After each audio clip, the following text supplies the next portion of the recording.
Goeiemôre op hierdie Sabbat, dit is dan 8 Augustus 2026, lesing 84 van die Groot Johannes Evangelie boek 4. Nou, ons is al nou vir 'n hele klomp afgelope lesings besig met verhale wat homself met dood en na die dood afspeel, sodat ons meer insig kan kry, hoe lyk dit aan die ander kant.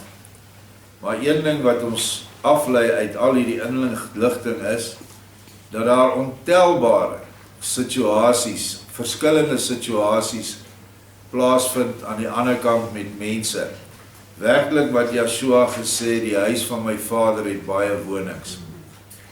En ons het nou vanmôre voor ons 'n lesing. Die opskrif is die weduwee en haar giftige sweer. Nou sweer is omgewing. En dit gaan nou nie in een periode afgehandel kan wees nie. Ons gaan vir hierdie verhaal van die weduwee 3 lesings moet afstaan. En dan is dit 3 vol lesings. So, wees saam met ons, neem kennis wat alles hier met haar gebeur het, vir die eenvoudige rede, goed, is goed om te weet, dis nuwe kennis, maar ons gaan dalk ook in ons lewens met so 'n geval te doen kry. En omdat ons nie almal nou al in die geestessfeer kan sien nie, gaan ons 'n redelike goeie afleiding kan maak dat dit dalk dieselfde ding is wat nou voor ons afspeel as wat met hierdie weduwee afgespeel het. Hierdie weduwee laat my dink aan 2 gevalle in die Bybel waar 'n soortgelyke situasie voorgekom het, maar dit word nie bespreek eintlik hoe dit genees is nie, behalwe dat in die een geval was die vrou deur Raphael genees, en dit is die verhaal van Tobias, wat 'n vrou gaan soek het, en by 'n vrou, 'n dogter, of 'n vrou, jong vrou gekom het met die naam van Sarah, wat al 6 of 7 mans voor hom, almal dood, deur net in haar nabyheid te kom. En toe het Raphael vir hom genesingsraad of raad aan ingegee, en ek kan nie meer mooi onthou nie of die vrou toe genesing te kry of iets gekry het nie, maar dit het toe nie met hom gebeur nie. Die tweede vrou wat ons lees van, wat so erg besoedel was, ek dink deur 5 vorige mans wat dood is, 5 of 6, is die Samaritaanse vrou, bekende Samaritaanse vrou by die put. En Yeshua het haar onmiddellik genees, en sy het onmiddellik dit agtergekom en ingehardloop dorp toe, en sy is nog bespot deur die dorpenaars. Maar dit is verhale van vrouens wat hierdie giftige iets in hulle gehad het, wat mans nie in hulle omgewing kon kom nie. Nou kom ons lees hierdie verhaal, en dan kyk ons wat ons hieruit leer vanoggend. Hoofstuk 1:5-4. Matthäus buig, Yeshua het hom nou gevra om te praat, en begin dadelik die volgende gedenkwaardige sterfgeval te vertel. In 'n klein plekkie tussen Bethlehem en Jerusalem het 'n sonderlinge weduwee geleef. Sy was met 2 manne getroud gewees. Die eerste man het haar reeds na 'n jaar ontval. Van hom het sy 'n dogter verkry, wat egter vanaf geboorte doof en stom was. Maar wat by doofstommes selde die geval is, was sy lewendig en opgewek. Nadat sy 'n jaar weduwee was, ding 'n tweede heel energieke man om haar hand mee en trou met die weduwee, wat toentertyd baie mooi moes gewees het. Maar met hierdie man gaan dit met hierdie vrou skaars beter as sy voorganger, want hy leef maar 2 jaar en 'n paar maande en sterf, net soos die eerste, aan algehele uitputting. Dit skrik daarna alle manne af, sodat niemand daar meer verder om die hand durf vra nie. Van die tweede energieke man het sy egter glad geen kind nie, terwyl die doofstom dogter flink groei, en op haar 5de jaar al soos groot en sterk was, soos 'n meisie van 12 jaar. Daarby het sy 'n heel aangename uiterlike en elke man kyk met baie genoeg en dikwels reeds baie begeerig na hierdie doofstom meisie. Hierdie weduwee leef daarna nog 20 jaar, bly steeds mooi en selfs baie aantreklik. En haar dogter betower elke man, want iets mooiers en aantreklikers was daar in die tyd in die hele Judeese land nie te vinde nie. Die meisie was ook nog in hoë mate intelligent en goed opgevoed en weet om haar deur gebaretaal baie goed aan elkeen verstaanbaar te maak. En dit doen sy altyd op so egte, kunstsinnig suurlike manier, dat elke man hom gelukkig ag om met hierdie doofstom meisie 'n gesprek te gevoer het. Baie doen aan die meisie 'n huweliksaansoek, maar omdat doofstommes volgens die wet van die huwelik uitgesluit is, waarvoor ek absoluut geen enkele aanvaarbare rede voorsien nie, was daar beslis niks aan te doen nie. Dit was dan die toestand in daai tyd van die wet. Doofstom mense kon nie in die huwelik tree nie. Ek het dit ook nie geweet nie.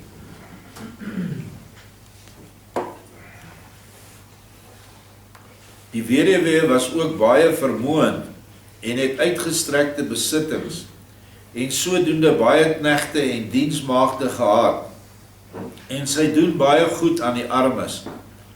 Die vrou sou graag nog 'n keer getroud wou wees, maar omdat niemand meer om haar hand vra nie, en die vrou ook niemand meer durf vra nie, uit angs en tewens uit goeie wil, om nie sonder omgee ook nog 'n derde man te dood nie, bly sy ongetroud, lei 'n heel sedig en ingetoe lewe, en was die troosteres vir baie noodlydendes.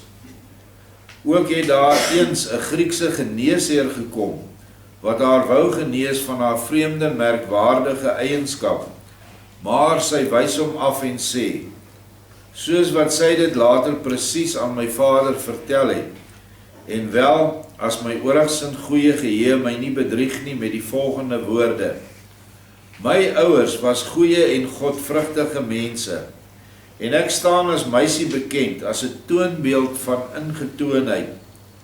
Voor my eerste huwelik het ek nooit 'n man beken nie.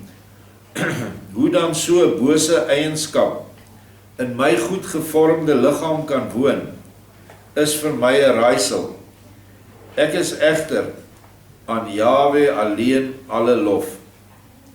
Verder kerngesond, en daarom wil ek geen geneesmiddel hê nie. Dit is dus Elohim se wil, wat ek my graag laat welgeval.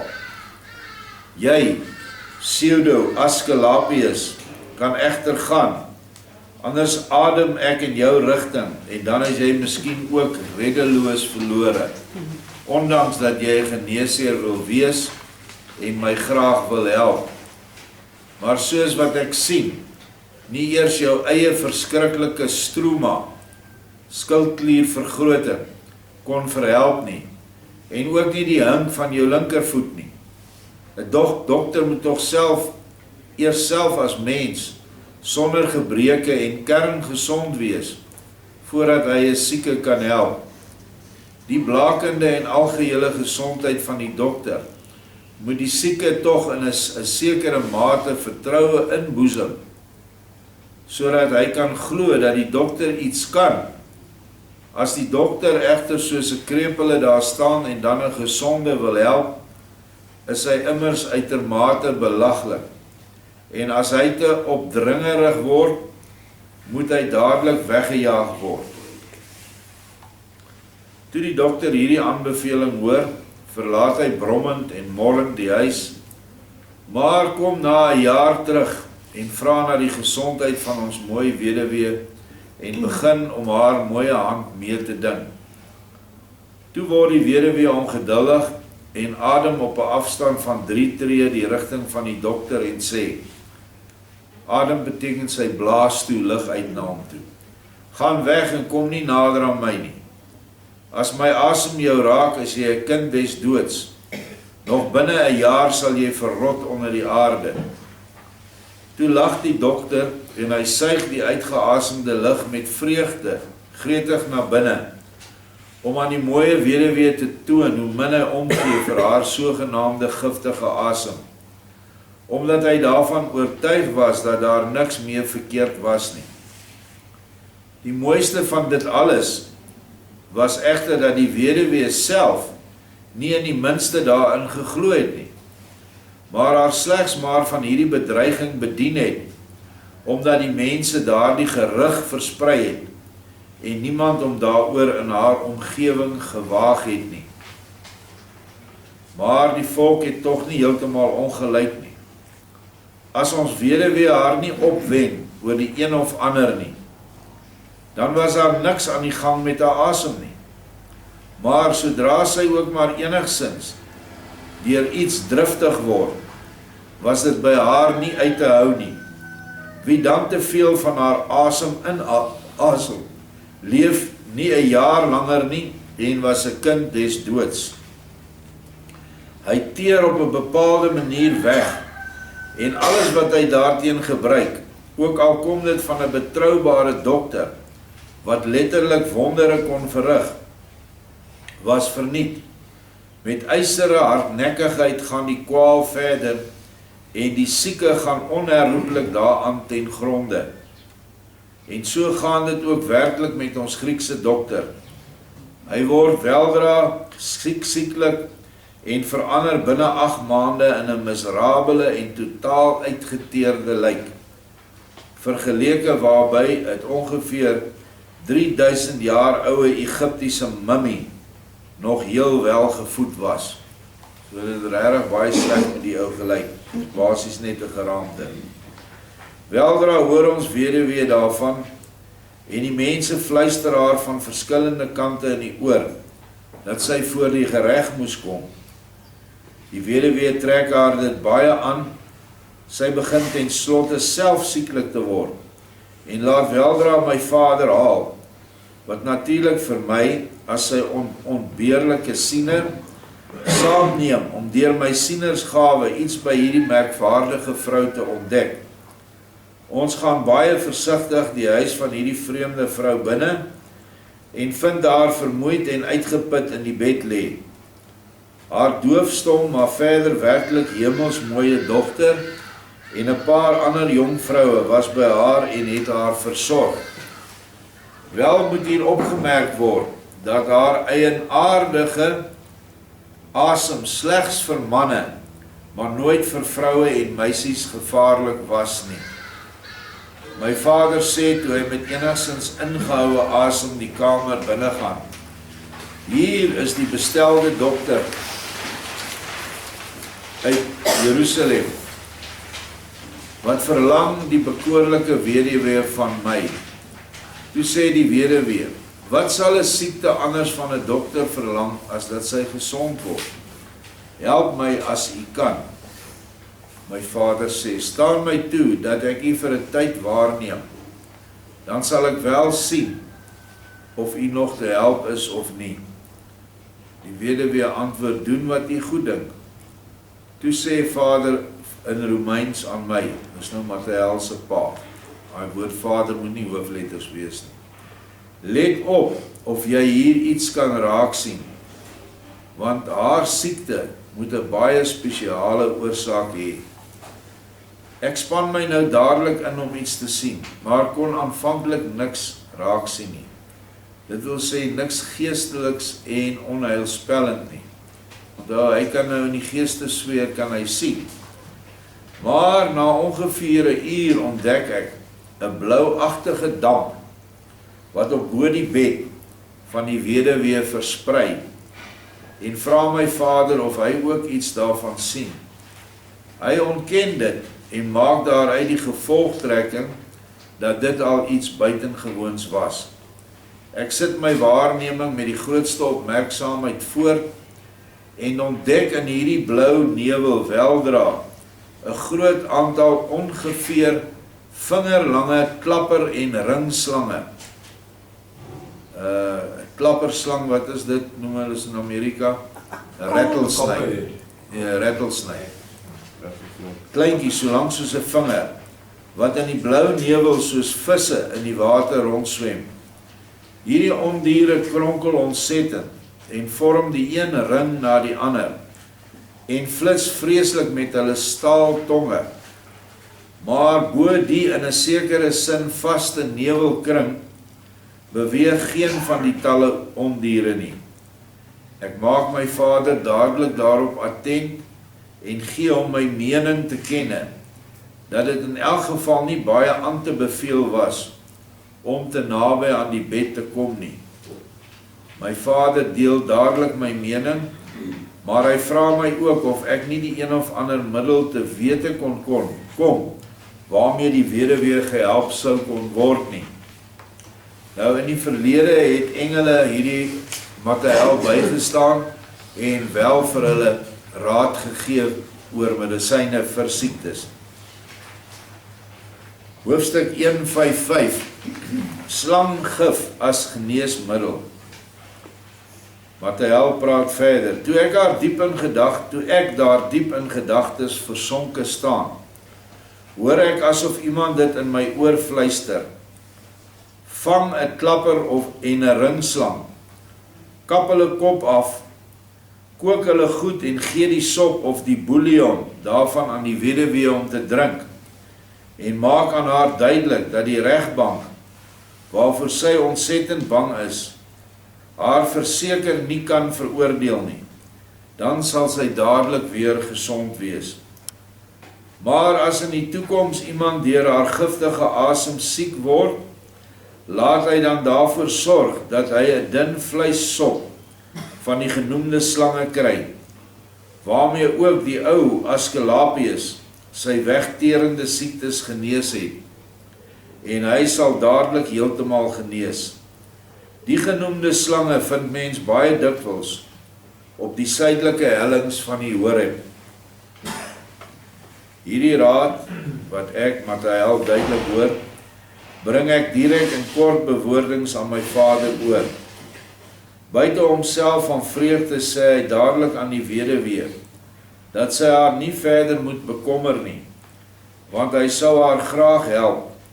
In elk geval hoef sy nie in die minste bang te wees vir die regbank, vanweë die Griekse dokter nie, omdat sy in die verste verte geen skuld het aan sy dood nie. Self ken hy die Romeinse wette baie goed en weet van geen voorbeeld waarby so 'n geval ooit ergens ontvanklik verklaar was vir 'n aanklag nie. Hierdie ernstige vaststelling van die onskuld van die weduwee stel die arme vrou so gerus dat die blou nevel bo haar heeltemal verdwyn, wat ek dadelik aan my vader sê, wat hom baie genoe doen, en hy stuur onmiddellik mense na die Horeb vir die genoemde slange. Daar bevind hulle 'n aantal van die beste slangvangers en besweerders, en binne enkele dae word 'n aantal slange van beide soorte aangebring. Hierdie slange was natuurlik reeds onthoof en goed in leem gepreserveer, sodat hulle goed afgesluit van die lig nie dadelik kon ontbind nie, want daar was 'n soort vetgeel leem waarin 'n lijk 100 jaar lank nie sal ontbind nie. Nou moet jy weet, hierdie slangmedisyne is nou vir die ouens 'n probleem, want Judeërs wil niks inneem van slang nie, soos ons eet nie slang nie. Maar nou het hy hierdie opdrag gekry. Ons gaan verder. Toe die slange per kameel oorgebring was, word hulle, vir sover mens daarvan nodig het, van die leem ontdoen en vervolgens in 'n goeie pot op die vuur gesit en vir 3 ure gekook, sonder dat die weduwee, wat in die bed bly, iets daarvan te wete gekom het. Vanaf die oomblik dat mense na die Horeb gestuur was, tot by die kokery, verstryk daar 4 dae, gedurende welke tyd my vader die weduwee oordag meermale moet inpraat en haar reeds binne 5 dae algehele genesing beloof. Daardeur herstel die weduwee sigbaar van dag tot dag en op die 4de dag wou sy reeds die bed verlaat.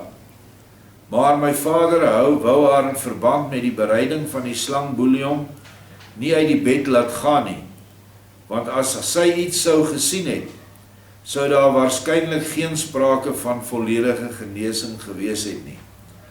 Nou het sy niks daarvan gesien nie, en toe vader haar die dun vleissop aangee om te drink sy dit met sigbare welbehae, tot die laaste druppel op, en sê daarna dat hierdie bouillonagtige medisyne vir haar baie goed gesmaak het.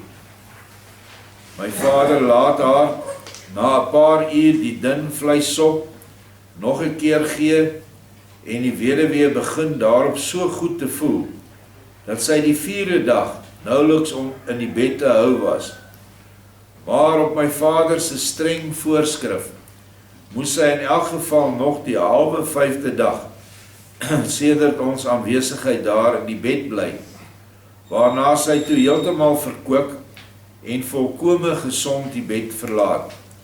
So bedank my vader, sy bedank my vader baie ryklik en vergeet my ook nie.